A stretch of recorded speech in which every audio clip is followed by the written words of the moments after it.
नमस्कार, आप देख रहे हैं पंजाब केसरी और मैं हूं आपके साथ दिशा गुप्ता। राजधानी दिल्ली की सड़कों पर अब जल्द ही आपको पहले से ज्यादा इलेक्ट्रिक बसें दौड़ती हुई नजर आएंगी और इसके साथ ही राजधानी में हरियाली बढ़ाने के लिए भी एक बड़ा अभियान शुरू कर दिया गया है।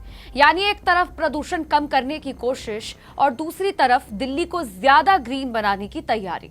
इसी दिशा में दिल्ली के आर.के. पुरम स्थित सेंट्रल पार्क में एक बड़ा कार्यक्रम आयोजित किया गया, जहां केंद्रीय गृह मंत्री अमित शाह ने 300 नई इलेक्ट्रिक बसों को दिल्ली की जनता को समर्पित किया है। इसी कार्यक्रम में मिशन 70 लाख पौधारोपण अभियान की भी शुरुआत की गई।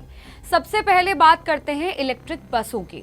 दिल्ली सरकार लगातार सार्वजनिक परिवहन को साफ और प्रदूषण मुक्त बनाने पर जोर दे रही है। इसी कड़ी में अब 300 नई ई बसें दिल्ली के बस बेड़े में शामिल हो गई हैं। इन बसों के आने से लोगों को बेहतर और आरामदायक सफर मिलेगा।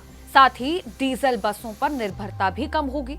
सरकार का कहना है कि इन 300 नई बसों के शामिल होने के बाद अब राजधानी दिल्ली में कुल 4,800 इलेक्ट्रिक बसें हो गई हैं। लेकिन सरकार का लक्ष्य यही नहीं रुकने वाला है।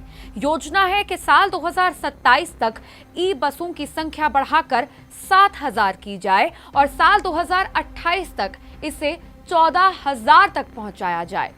अब बात करते हैं मिशन 70 लाख पौधारोपण अभियान की। इस अभियान के तहत पूरे दिल्ली में 70 लाख पौधे लगाने का लक्ष्य रखा गया है। इसे एक पेड़ मां के नाम अभियान से भी जोड़ा गया है, ताकि ज्यादा से ज्यादा लोग खुद पौधे लगाएं और उनकी देखभाल भी करें। सरकार के मुताबिक इस बार सिर्फ पौधे लगाने पर ही जोर नहीं दिया जा रहा है, बल्कि उन्हें बचाने की भी पूरी तैयारी की गई है। हर पौधे के चारों ओर फेंसिंग की जाएगी, साथ ही उसकी जियो टैगिंग भी होगी।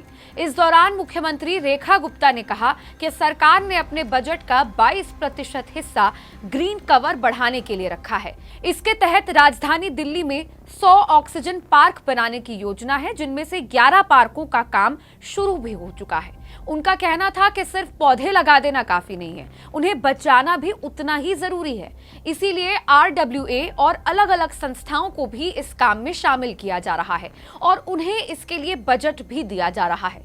मुख्यमंत्री रेखा गुप्ता ने साफ कहा कि सिर्फ पौधे लगाने से ही प्रदूषण की समस्या पूरी तरह खत्म नहीं होने वाली है। इसीलिए सरकार इलेक्ट्रिक वाहनों को भी तेजी से बढ़ावा दे रही है।